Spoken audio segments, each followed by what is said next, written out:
Le livre du ciel, tome 16, 8 février 1924. Comment les tout-petits doivent être dans la volonté divine et ce qu'ils doivent y faire. Je me fondais totalement dans la sainte volonté divine.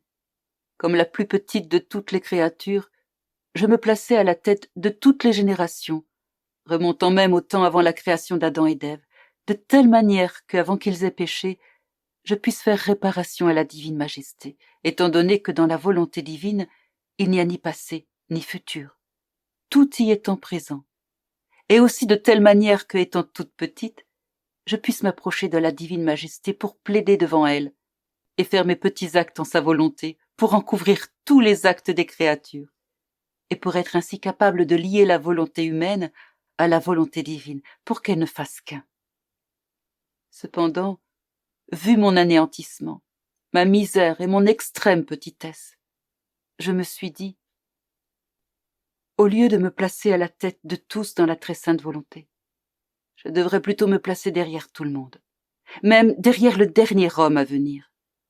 En effet, puisque je suis la plus abjecte et la plus misérable de toutes les créatures, c'est la dernière place qui me convient. Alors mon bien-aimé Jésus sortit de mon intérieur, et prenant ma main, il me dit, « Ma petite fille, dans ma volonté, les tout-petits doivent être à la tête de tous. Plus encore, dans mon sein.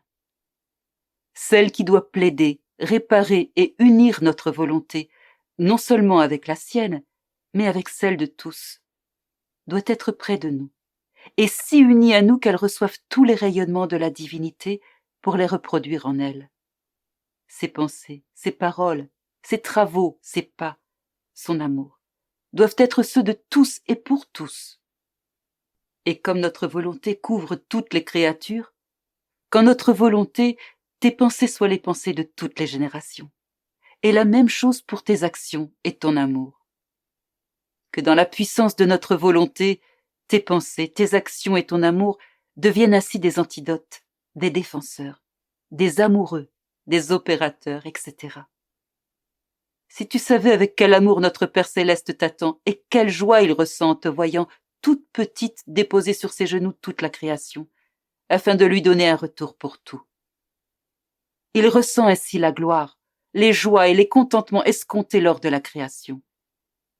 C'est pourquoi il est nécessaire que tu viennes à la tête de tous. Après, tu feras une tournée dans notre volonté, puis tu iras derrière tous. Tu les placeras comme sur tes genoux et les emmèneras tous dans notre sein. Et nous, en les voyant couverts de tes actes faits dans notre volonté, nous les accueillerons avec plus d'amour. Et nous serons plus disposés à lier notre volonté avec celle des créatures afin que notre volonté retrouve sa pleine domination. Donc, courage.